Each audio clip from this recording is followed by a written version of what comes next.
സമസ്യയായി തന്നത് കാൽ തൊടാതെ അതിനെ ചാടിക്കടക്കുന്നുവോ എന്നായിരുന്നു സമസ്യ. ഒന്നാം സമ്മാനാർഹമായ പൂരണം.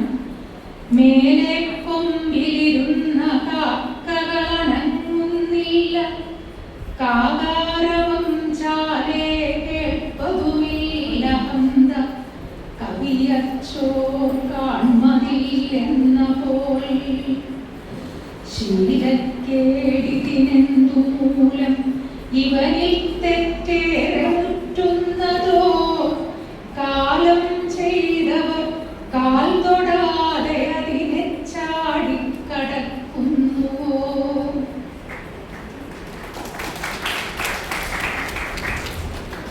രണ്ടാം സ്ഥാനം.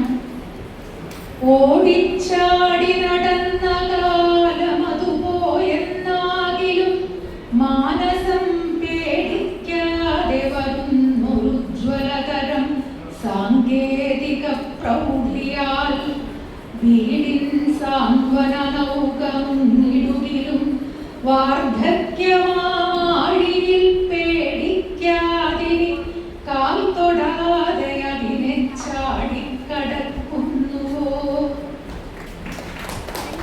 മൂന്നാം സമ്മാനം ലഭിച്ച രണ്ടെണ്ണത്തിൽ ഒരു രചന പ്രസിദ്ധ ശ്ലോകരചയിതാവായ ശ്രീ മോഹനൻ മൂലെ അവരുടേതാണ്.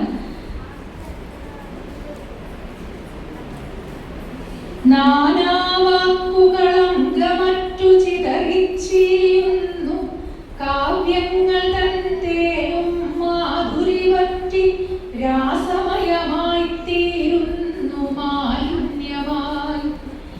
ഈ നാടിങ്ങനെ സാഹിതിക്കഴുകുവാൻ മുറ്റും ചതുപ്പാകെ, ഞാനിന്നെങ്ങനെ കാൽ തൊടാതെ അതിനെ ചാടിക്കടക്കുന്നുവോ.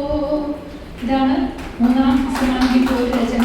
മൂന്നാം സമ്മാനം പങ്കിട്ട ജയലക്ഷ്മി ഇവിടെയുണ്ട്. ജയലക്ഷ്മിയുടെ രചന ജയലക്ഷ്മി വായിക്കും. സമസ്യാകാരന്റെ പൂർണ്ണം കൂടി വായിച്ചിട്ട് ഞാൻ പിന്മാറുന്നു.